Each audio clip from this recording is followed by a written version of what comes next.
have so many people at our webinar today. Again, our webinar is How to Write Like a Human in an Age of Speed. I'm joined by my friend and customer service writing expert, Leslie O'Flahaven. In a moment, she's going to share some incredible tips for improving your efficiency and effectiveness and your humanity while writing to customers, but doing it really, really quickly.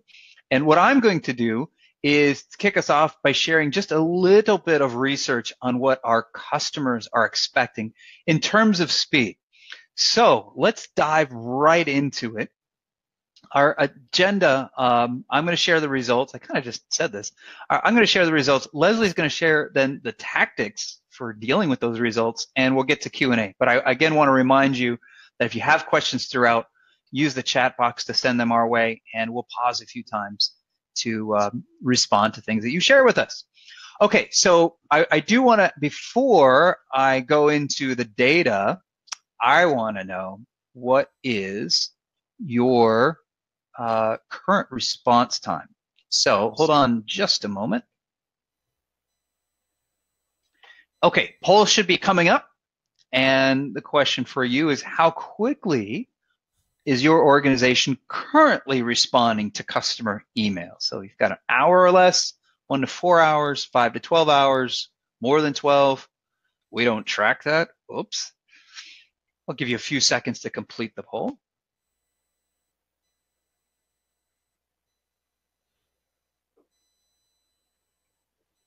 Interesting, and we're all over the place. Mm-hmm. I'm really impressed, though, with the percentage who are saying 1 hour or less, and it's an anonymous poll, so you're only fooling yourself if you change the answer. Quite a few are more than 12 hours. That's the most popular response. But we're getting faster. Okay, so I'm going to pull the poll down now. So good to see, though, that a lot of us are responding quickly. But let's see what the data is telling us is kind of the the best practice, if you will. So I did an email survey, 1,200 consumers, and based upon the survey results, what should the standard be? It's 1 hour. And if you want to be world class, it is 15 minutes. And that's a little bit scary, I know. And so that's why we're doing the webinar today, is to be able to give you some insight on how can we actually do that. So we'll get to that in a moment. I want to give you just a couple of snapshots of this. One is, it's really interesting that not every single customer wants that response in an hour. In fact, if you look here at the distribution of response time expectations, a lot of people are okay with 1 day. The challenge is, if you say, well, the most popular option is 1 day, you're still going to disappoint everyone who said 15 minutes, 1 hour, or 4 hours. And so how did I arrive at 1 hour? Well, what I did going into this was I suggested a standard of what response time would keep 80% or more of your customers happy. And if you look at that, it lands right at 1 hour. So the 15-minute people, they're not going to be happy, but the 1 hour people would be, 4 hour people would be the 1 day people, et cetera. So that's how we got to a 1 hour response time. And it's a reasonable blend of what can we do to keep most people happy, recognizing that email is not an instant real-time communication. I was also able to go a little bit more granular into the data and say, let's slice and dice some demographics, for example, by age or location. And one thing that was really interesting is boomers in the Midwest, these are the people who want the fastest response time to our customer emails. And 19%, they want it in 15 minutes, and then 1 hour, 28%. So depending on your customer demographics, even though the standard overall might be 1 hour, your standard might be a little bit different. And so it's important to pay attention to what your customers are saying. I'll also share with you something interesting, is that it sounds like a lot of you are ahead of the curve. It was an organization called SuperOffice. They did a benchmark report from 1,000 companies. They would email each of the 1,000 companies. The average response time was 12 hours. And 62% did not even respond, and only 20% answered simple questions on the first try. And so I think a couple of you said this in why you're here. It's not enough to respond quickly. We need to respond thoroughly. We need to respond well. So I want to turn this over to Leslie in just a moment. But before we do, someone said we've lost the sound. Leslie, can you hear me? I sure can. Okay, and I can hear you. Yes. Hopefully it's going to come back to you. All right, maybe it's just a quick delay in the sound. Thanks for letting us know about that, Robin. We will pause between the delay. I will, before we get to Leslie sharing how to do that, I want to offer you a chance to browse my data. So I collected a lot of this data from Google surveys, and you should see a link on your screen. It says get the data. If you'd like, you can follow that link. Hopefully you do this, click on the link now, but follow up on it after the webinar, and you can slice and dice through all the demographics. Your choices are age, gender, and location. So you get to take a look at customer responses, and I'm happy to share that with you today. So I will leave that up there for just a second, but let's turn this over to Leslie, who is our customer service writing expert and is going to help us understand how we can respond so quickly to our customers. All right, great. Thanks a lot, Jeff. I'm going to turn my camera on. I want to wave and say hello. Hi, everybody out there. I'm feeling you because the data that Jeff shared was so interesting, but based on what you revealed as your response time for email, you may be feeling a little bit of anxiety right now because it was just a handful of folks who are responding in under an hour. And so I just want to, well, if Jeff has gone ahead and freaked you out, I want to unfreak you out because it is possible to make your email responses substantially quicker, and I hope to share some strategies with you. And I just want you to remember that you want to be faster, you want to be better, closer to what people expect, but if you can't be super fast, we just don't want you to be slow and bad, so don't freak out fully. Just take some tips, see if you can bring your response time down a little bit at the same time you're improving the quality of your email. So that's a little shoulder rub. I want to calm everybody down now because that data is pretty hard hitting that Jeff has shared. And now I'm going to click off my camera and invite you to do the first poll. What factor is most responsible for slow email response times in your organization? Here's your choices. We are understaffed. Our email templates are out of date and not useful. Our agents lack good writing skills, so they're slow. Our systems are difficult for agents to search or use, so researching answers is slow. And is there something else you want to mention via chat? Wow.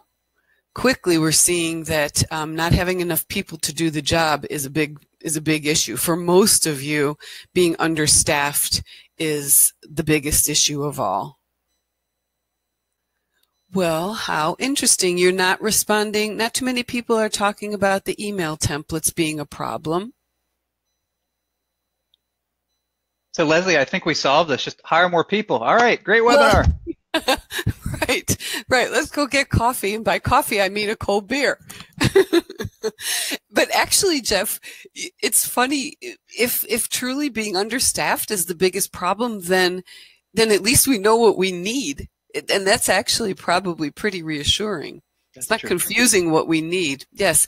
Let's see, what are folks mentioning in the chat? Robin says we don't use templates. Anne says many issues take research. Our system, AK says our system takes time to process and to load the email for agent work. And Lisa mentions it's a hard balance between phone call service levels and email response time, so they're competing for agents' attention. Really, really interesting. Well, I'm here to roll up my sleeves and help with the answers that did not get 53% of the response in the poll, namely we are understaffed. If you're understaffed, then some of the advice I'm going to give you may reduce the the pain of being understaffed, but of course it can't actually solve that problem. So let's jump in and see about some tips I can offer you, some of which I'm going to explain and some of which I'll just give you. So 10 tips on how to help customer service agents write faster without sounding like a robot with a little propeller head. So we can all answer emails really, really quickly if we use 100% form letters 100% of the time. But of course, that damages service quality, it kills service quality, and it causes more contacts. So any behavior that seems like it's going to save time, but it ends up causing more emails, obviously doesn't save time. So how can we write faster without sounding like robots? The first tips I'm going to share for you, 3 tips, have to do with the people who are answering your email. So here's 3. Writing Age of Speed without sounding like a robot. And the first one is to hire people who like to write and who are good at it. I know this is a bit of a painful tip to offer, given how many of you said you were understaffed, but I think too often management and customer care organizations despairs of finding people who like to write, finding people who are good at it. I just don't think that's the case, because along my journeys as a customer care writing expert, I've met many frontline people who are very good at writing and who like to do it. If you have if you have transferred people from phone service to email, this may be a bit more of a problem, because I have also met many, many people who are excellent on the phone and who are not good writers. And they don't like to write, they like to talk. So tip number 1 is to hire for email writing skills and to hire people who are going to be glad that that's the way they're communicating with customers. Tip 2 is to staff your email channel with people who can easily blend free text with canned writing.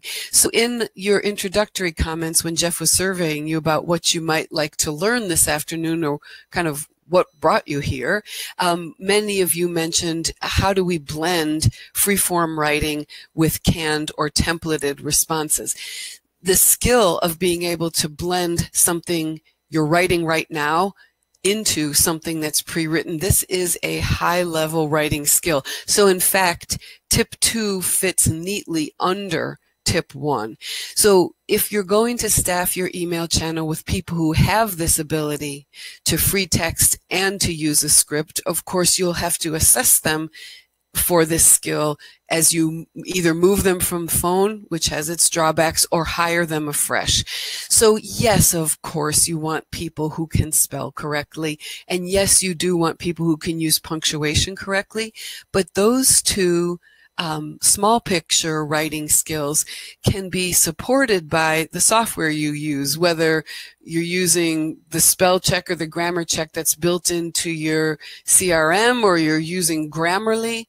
But this writing skill that I've mentioned in tip 2 cannot be supported by software. This is a high-level communication skill. And if you want people to write email both quickly and sincerely, they need to be able to blend free text with canned writing. And here's my third people skill. And here's where I'm going to ask for some group participation. Hire people who have excellent analytical reading skills. Reading, in the work of answering customer service emails, reading is in fact a writing skill. And analytical reading is a very high-level reading skill. It's the ability to read the customer's incoming email and to understand the difference between what the customer is saying in the email, what they've keyboarded, and what they're actually asking. It's a high-level analytical reading skill, and it's very difficult to practice this reading skill in a production environment, namely one email after another, like I don't know, cartons coming down a conveyor belt. So let's practice right here. Let's see if you have good email analytical reading skills for this email. On screen here, you're seeing an email from a customer. His name is Charlie. He's writing to a company I called Web Copy Shop. The subject line is error message with an online print order. And he writes, I've been at this one web page for 15 minutes trying to complete my order. Here's the error message, and he quotes it. Please select another delivery option. And then he wraps up by saying, I've tried to select all the delivery options, but I keep getting the same error message. What's going on?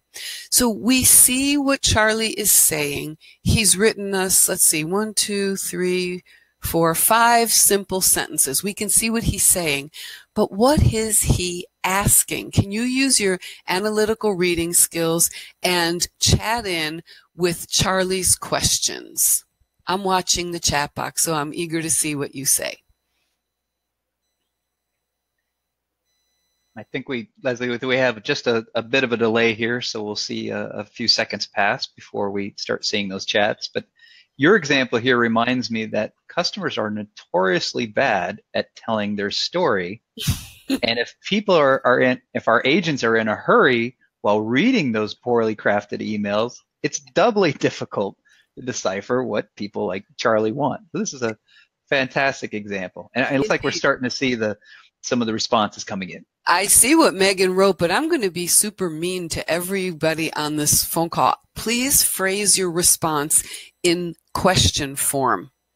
Remember, analytical reading is what is he asking? What is Charlie asking? So Kimberly Ann gives us, what should I select or what am I doing wrong? Good job, Kimberly Ann. Who else? Ann gives us, how can I just complete my order? LO gives us the question, I think, is, can you please guide me to finish my order? There we go. Great minds think alike. Anyone else? What is Charlie asking? Sharonda gives us, has my order been completed? How can I complete and submit my order is what Lisa is saying. Excellent. Now all of you are showing analytical reading skills in action. But I hope you agree with what Jeff said. This isn't easy. This is high-level cognitive work. And if we're asking agents to do it super quickly, it's even more difficult. Jeff's comments made me smile because sometimes when I'm working with frontline agents and I ask them what would help you be a better email writer, they say, could you have our customers write better emails to us? Can you fix my customers' writing?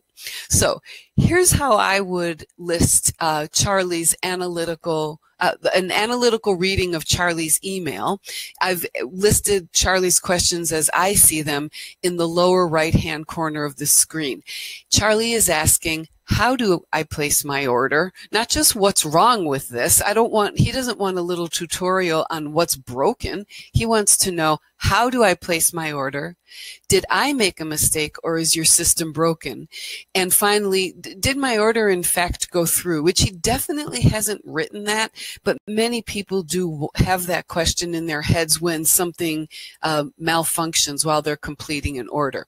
It's interesting to me that literally the only question Charlie wrote is what's going on. So if you read this email too quickly before you respond to it, you could set off on an explanation on what was wrong. You could say, oh, we had a system outage at the time you were trying to place your order and that's why you couldn't place it.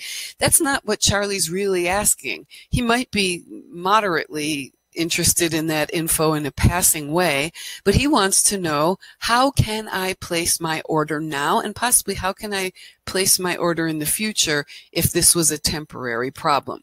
So we should just all give honor to the demand of analytical reading. It is a difficult thing to do, and it's a difficult thing to do in a production environment. So that's the very high level people skill.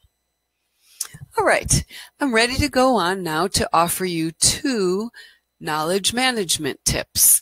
And I will, actually, Jeff, let's take a moment right here. I just checked the clock. We have the time. Does anyone want to ask a question so far or make a comment?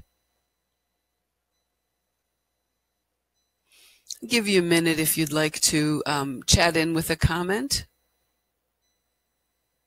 Leslie, I'm wondering because it will take our participants probably a few seconds just because of a natural lag in the system for their comments to appear. So back to your analytical skills comment, how do you develop those in your agents? Because we see it, I think it makes perfect sense based upon your example, but if I want my agents to be good at that, how do I help them be good at that? You have to practice it, and it is easily taught, and it is easily taught in a group setting. So simply, you talk about what an analytical reading skill is, and then, I've used extremely concrete language to describe how to exercise an analytical reading skill, namely, can you state what the customer is asking in the form of a question, not what the customer is saying? So in a group setting, even in a short 20-minute, Friday morning team meeting, you could do a little bit of practice in analytical reading. Could circulate one email from a customer, gather your agents and say, let's do our weekly practice in analytical reading. What is this customer asking? Not what is she saying? And when I teach this skill, I'm also looking for the analytical reading to be similar from one agent to the next. And I kind of challenge them to answer in lockstep, not to be wildly different from each other, because if we can't analyze what the customer is asking in the same way, we won't give the same answer, and we won't have standard answers or correct answers. So it's almost a game, but it's a game that causes growth. Here's an email. What is this customer asking? Can we please all come up with the same questions? Oh, why do we have some variation? And then, of course, you would come in and say, for our team, we want to notice that the customer is asking these 2 questions, these 4 questions. Okay. So it almost sounds like calibration that we will sometimes do for calls, but doing it for emails, which I think is such a cool example. We do have a question. I don't know if you saw this, Leslie, from Lo or Elo. Which focus would you suggest when employees have to excel at both phone and email? The focus, I'm actually not sure I know exactly what the question is asking. If someone has to excel at both phone and email, then I think our focus as managers is to make sure they have the tools to be an email writer and meet the different demands of writing email than talking on the phone with customers, because customers, phone agents have to have good analytical listening skills. But if they're not sure what the customer is asking exactly, they can ask the customer, would you prefer we work on this? Or which of these 2 situations is most critical to you? The thing with email is we can't ask, and we're often telling our agents, don't cause multiple contacts.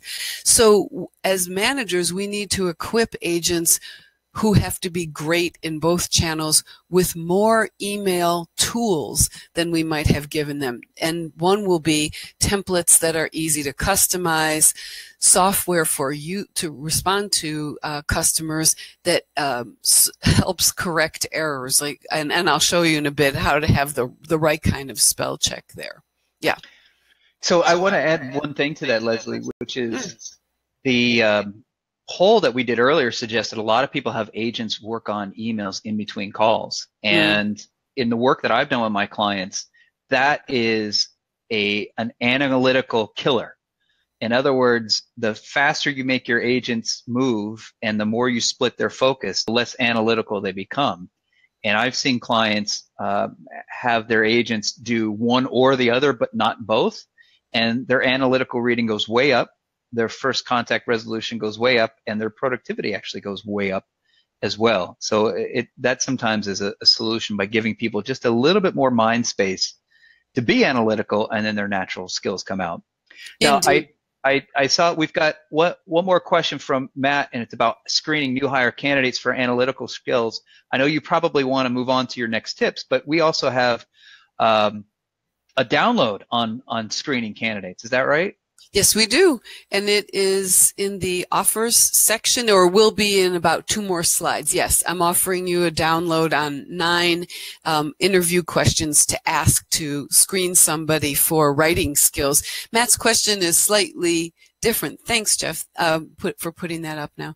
Matt's question is slightly different. Can you screen someone for analytical reading skills? And yes, you absolutely can. You see what I did there? I do. You're a ninja. You can absolutely do just what I did right here on this slide. In fact, you could take an incoming question from one of your customers.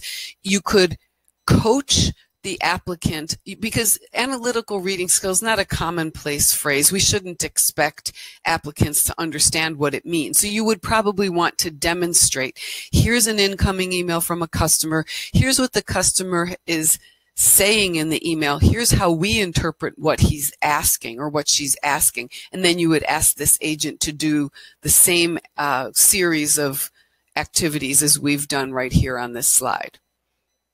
Cool. All right, I am going to move on. 2 knowledge management tips that will help make your agents quicker and better, quicker at writing email and offer better response. And the first one is get in there and clean up the names of the articles in your knowledge base. And this will, just consider this a light scolding from your friend Leslie. I have seen knowledge bases where the article names require an agent to have worked at this company since 2003 because there's so much history saturating the names of the knowledge base articles. And I gave an example, which of course I made up, but it could be real. Refund policy original, refund policy updated. If any of your knowledge base articles have names like that, that's too much background knowledge to be calling on the agent to have. Oh, I know I don't need the original one, I need the updated one, or there's actually a paragraph in the original one I like better. And then, you know, it just gets more layered with link to form version 2. So, you know, you want your agents to use the knowledge base, you want them to give accurate and quick responses, but you need file name or article name hygiene to make the knowledge base useful to folks. And here's the next example, and this one is more detailed than the previous knowledge tip. Provide a library of useful current templates that make free texting easy. And I've defined this as follows. A good template that makes free texting easy will have placeholders, prompts, and ample white space. And please let me explain. A placeholder is some information in the template that actually simply needs to be swapped out when the agent uses it. And there's 2 examples in the template I've offered here. Dear first name, that's a placeholder. You just drop the customer's first name in there. Thank you for contacting us about your model number window air conditioner. That's another placeholder. All the agent has to do is find the model number of the window air conditioner and put it in that spot in the template. The next type of information a good template will hold is a prompt.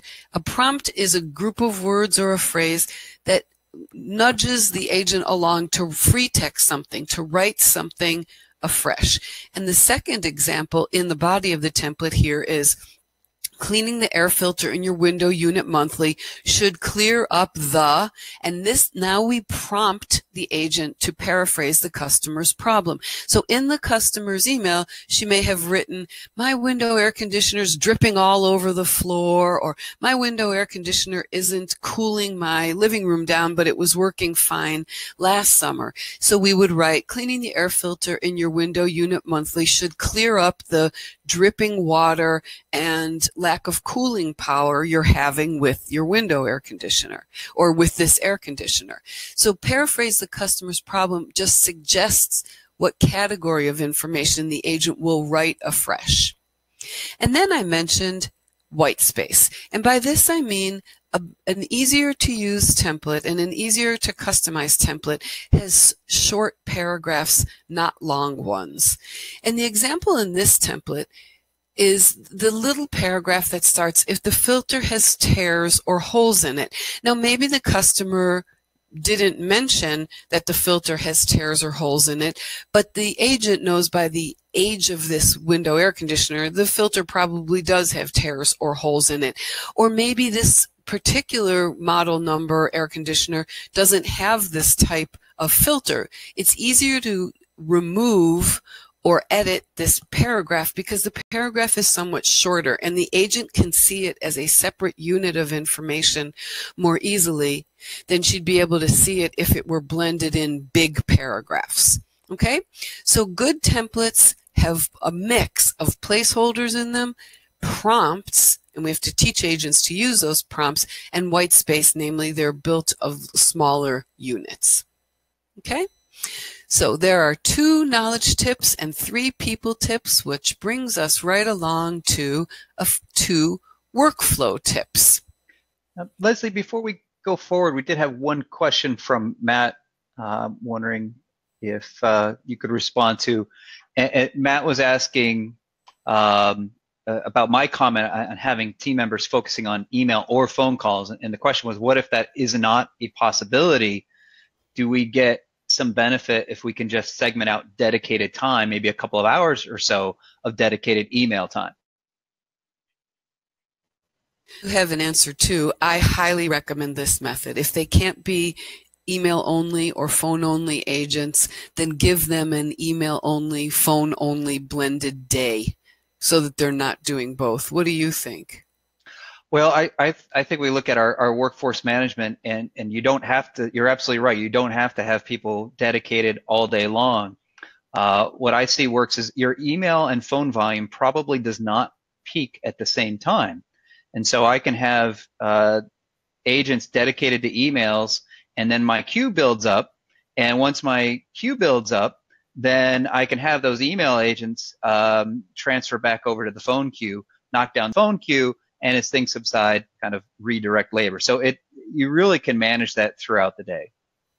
I agree. I agree. And, you know, let's say there's that horrible day where you can't manage it. And the only way you can keep the operation together is to have some people kind of like a SWAT team of incoming contacts. Some people need to be doing email and phone at the same time.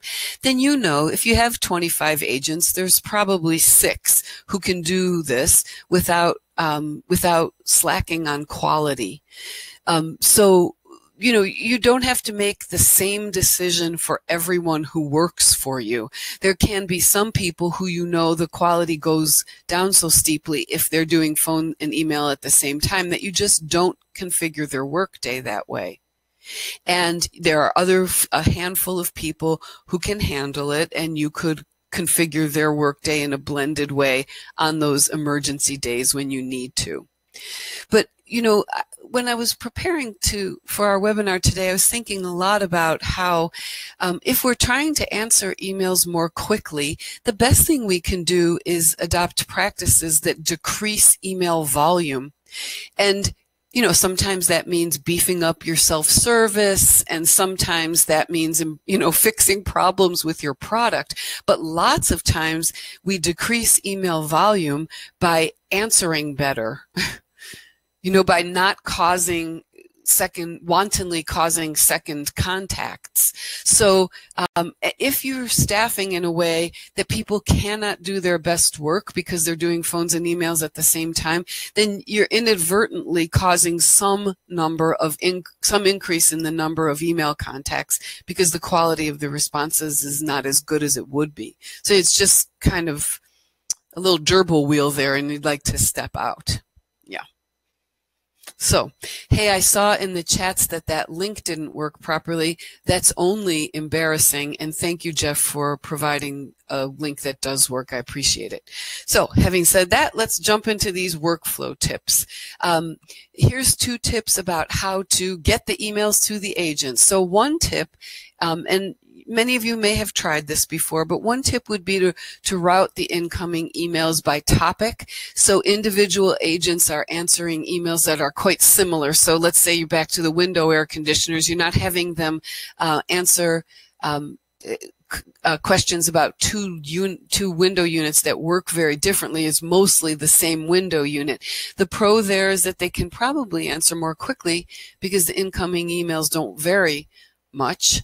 And the con, of course, is that's boring and it can burn somebody out pretty quickly. It's hard to sustain your job satisfaction when your job has very little texture to it. But it could help you answer more quickly. And if your speed of answer is far lower than you wish it was, that could be a good idea. And then tip 7, Jeff and I just together gave tip 7. Don't have your agents split their attention so much, and they will be answering more quickly and answering better. Okay. Let's move on. I have a couple of tool tips here, and that's about the software that folks use to answer emails. And the first one I mentioned just a little while ago is that you want agents to make sure their email is clean, and by that I mean it doesn't have spelling or grammar errors in it. It will also make them a bit faster if they can rely on the software they use to catch their errors or to catch some of their errors. And if they're going to have the chance to rely on their software, if they're going to trust their software, then the software needs to have a couple of features that many times CRM software lacks. And that is, it needs a customizable dictionary, because your agent's vocabulary to answer customers' questions includes probably lots of branded words or brand names or product names or other types of words such as surnames that an uncustomized dictionary is going to flag as misspelled. Of course, they're not misspelled, and I have to tell Microsoft Office that O'Flahaven is in fact spelled correctly. So if you want the dictionary to be customizable and you want agents to have the right to customize the dictionary for themselves, or for a central person, a lead perhaps, to customize the dictionary. So it has all the words in it that your company uses. And secondly, you want the spell checker to have autocorrect, and there you really do want agents to be able to customize autocorrect, because what's a mistyping for one person is not a mistyping for another. So for example, let's say for whatever reason, the agent keeps keyboarding the word that and spelling it H-T-A-T. You don't want the spell check to prompt the agent for words that begin with H. You want it to autocorrect that misspelling and just move on. And these mistypings are incredibly personal. It's one person to the next. We mistype things that no one else mistypes. We just happen to mistype it. So you want to be able to add autocorrect. Tip 9 is to integrate a grammar checker. Now, if your systems are integrated with Office in any way, you have Office's grammar checker, which is simply the worst and gives horrible and wrong advice. I suggest that you try Grammarly. It has free and paid options, and the quality of the advice, especially for people who have problems with grammar skills, the quality is much, much better. So that's my suggestion right there. Okay? And I think what I'll do is wrap up my 10th tip, and that will give us ample time to have questions. So if you have one in mind, be sure you're getting ready to ask it, and I'll finish up here with one automation tip. Many companies send out an auto response that simply says, we received your email. And for some small percentage of customers, I think autoresponders are somewhat satisfying. For customers whose biggest fear is that you didn't even get my email, that it never got to you, an autoresponder can provide some small measure of calm. But that didn't really seem to be customers' biggest concern in the survey data Jeff shared or in the SuperOffice survey data. The concern, the implied concern, is that you're going to take too long to answer me, that I won't hear from you in a reasonable time frame, and I won't get your input when I need it. So I think autoresponders have limited use in controlling email volume. So what I'm proposing is something that's a little bit different, or a slightly more pointed autoresponder, which I'm calling the semi-automated confirmation autoresponder. And namely, you would write, "Thank you for contacting us about your recent online order," or about an incorrect shipping charge, or you put in some information about the type of query that came from the customer, so the customer has a little stronger sense that you not only receive my email, you know what it's about. And for that percentage of customers who think autoresponders provide some consolation, then this slightly more specific autoresponder might help them wait the amount of time you need them to wait before contacting you again or before hearing from you. Okay, so that was tip number 10. 10 tips on how to be fast and good. And now I'm more than happy to take your comments or your questions. Jeff, anything you want to say at this point? Well, while we're waiting for a couple of questions to come in, one of the things I wanted to go back to was your comment about, one of the best ways to help our agents is to try to reduce emails in the first place. And I think, a really cool exercise that people can do is, if you have the ability to track which emails generate more than one response, do some root cause analysis on that to find out why, and was it preventable? Were we missing something in the initial response? Are we seeing a trend with certain types of issues that are generating more than one response? And that might reduce some of the back and forth. So I think your point about reducing email volume is really well taken. And I think, an addendum to our conversation today is spend time on that. Mm-hmm. We do have a couple of questions coming in. One from Jeffrey, not to be confused with this Jeff.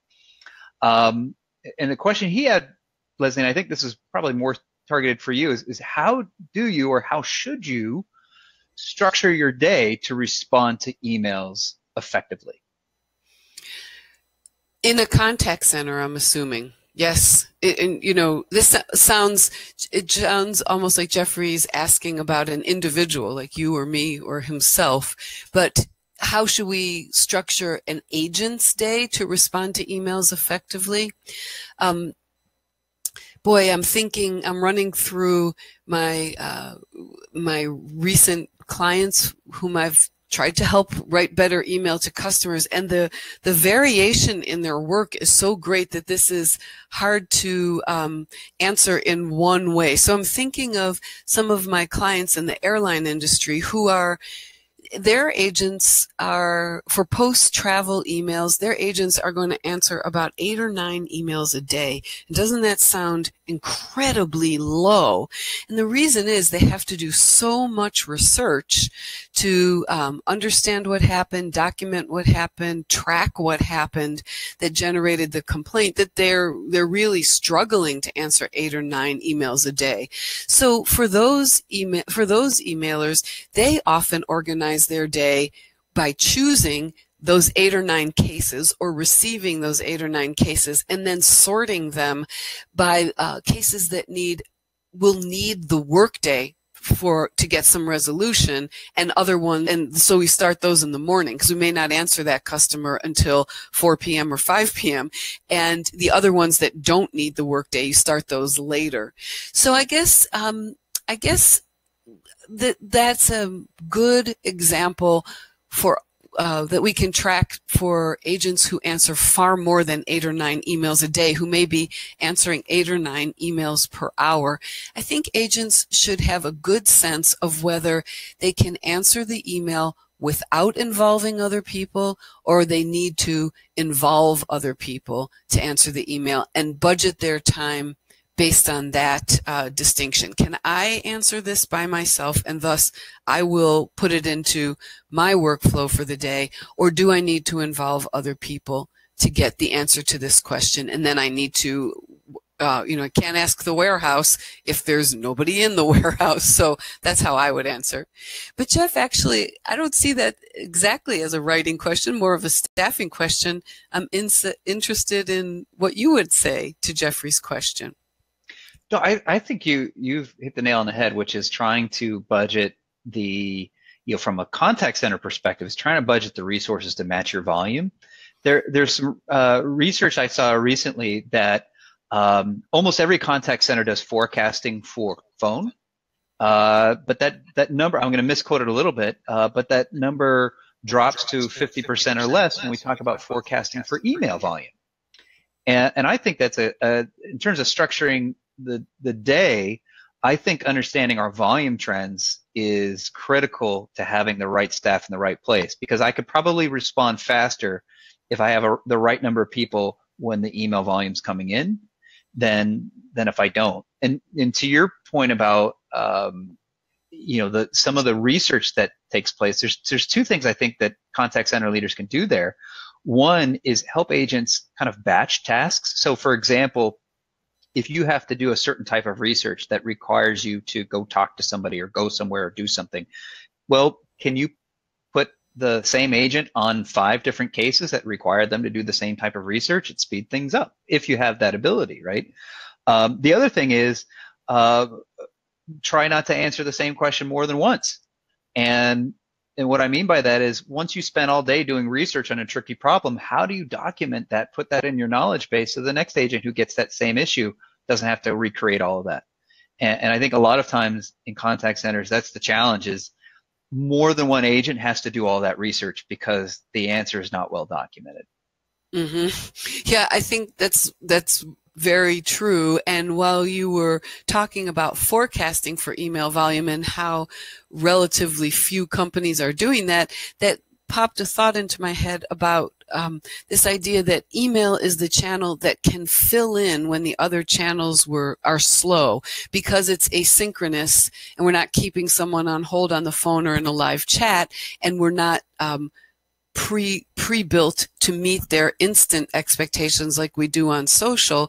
A lot of customer care organizations say, yeah, we'll get to the emails in between the other things. It doesn't really matter when email volume is super high, because we squeeze in emails around other contacts or other types of contacts. And of course, if your philosophy is squeeze, it's probably not going to be great quality. And I think that's part of the issue. Mm-hmm. Oh, that's very true. We've got a couple more questions coming in. One's from Vidya, and I hope I pronounced your name correctly. And this was really focused on tools and resources for self-help. And I think there's a recognition here that better self-help equals probably fewer emails, but then also easier. We were just talking about this. If I have the resources to share a knowledge-based article, that helps the customer not only now, but perhaps next time. So any quick suggestions there? Yes, I mean, Vidya's question is the type of question that a person in a top class organization would ask, because most companies don't offer great self-help options, or they offer ones that were really great when they were launched in 2015, but they've gotten stale. So I'd say if you have frequently asked questions, make sure they're up to date. Make sure your agents are in the habit of including links to FAQs most of the time when they either free text or use a template to answer customers, so that you can breed customers who are willing to look at the stored answers however they are stored. Sustain a user community that offers pretty good quality information to each other, and don't consider it the company versus the user community or the customer community. Consider it one big happy family. So I would say those are some, make sure what you have already is clean and up to date, and make sure that the places where your customers are sharing information with each other, you're participating there too. Well, thank you for that. I think we have time probably for maybe just one or two more questions. So before we get to the next one, I want to point out, you should be able to see on your screen contact information for both Leslie and myself. And I hope, Leslie, you don't mind me saying this, that neither one of us would mind hearing from any of our participants today. We're very happy to get your emails, phone calls, your tweets, and we'll do our best to offer you very fast and efficient support on any of those channels that you should choose. So we're happy to support you in that way. We do have a question from Matt. Matt's thinking of the ultimate doomsday scenario, which is you're stranded on a desert island with only 2 ways to get rescued. It's a very crazy what if. We need more drama, Matt. Dun, dun, dun. One option is faster email responses, but perhaps slight spelling errors. And the option 2 is longer responses with never a single error. So presumably this might be your request for help email that you're able to send from that island. What do you go with, Leslie? 1 or 2? You mean your request for Halep? I don't know what Halep is. I don't know what they need. I'll ignore it. It's the misspelling of help, my friend. Okay, so Matt, that's a weird question, and I'm going to answer it though. So you've got faster with a few spelling errors, or longer with no spelling errors, but fast and long aren't opposite. So faster email with a few spelling errors, or I'll take slower email with never a single error. And what I would say is, this is really definitive. It depends. So it depends on a couple things. Not all spelling errors are created equal. When you misspell the customer's name, or when you misspell the product name, or when you misspell a word that the customer used to describe your product and you use it too, but you misspell it, these are more egregious than if you have a keyboarding error. So, the example I gave of misspelling the word that, H-T-A-T, that's ridiculous. Everyone knows how to spell that. But most customers will forgive this kind of clumsy finger misspelling. Sure, you should have run spell check, but if you have one misspelling along the way, and it's not for a lack of knowledge misspelling, it's a lack of keyboarding care misspelling, most customers will cut you a break. Yeah. So, and then speed is of the essence it's more important in certain situations than it is in others. So if you have placed an online order or tried to place an online order and you haven't been successful and you choose email as the channel, you probably do want a response much more quickly because you were in the middle of an online shopping experience and it didn't happen, or it did, you're not sure. But let's say you're emailing your insurance company to ask a what if question. What if we move and our closing date is 3 weeks later than what I told you for the new homeowner's insurance policy? What happens then? That email, we want a very careful answer. And if it comes at the cost of a little bit of the speed, it's okay, because that's not a burning building question. So not all emails have the same pressure on time, and not all spelling errors are created equal. So that was the most, I could run for office with the evasiveness of my answer.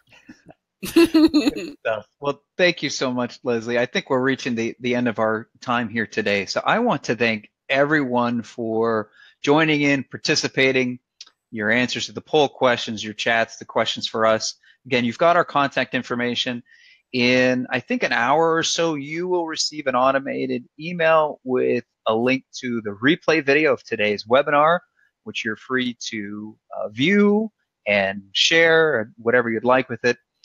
So we really appreciate you being part of it today and hope you gained something useful from it. Thanks again, and hopefully we will connect with you soon. Yes, thank you so much. Thank you, Jeff, for hosting and organizing, and thanks everybody who joined. I'll see you in the inbox or on Twitter or on the phone or who knows, at the grocery store. Thanks a lot.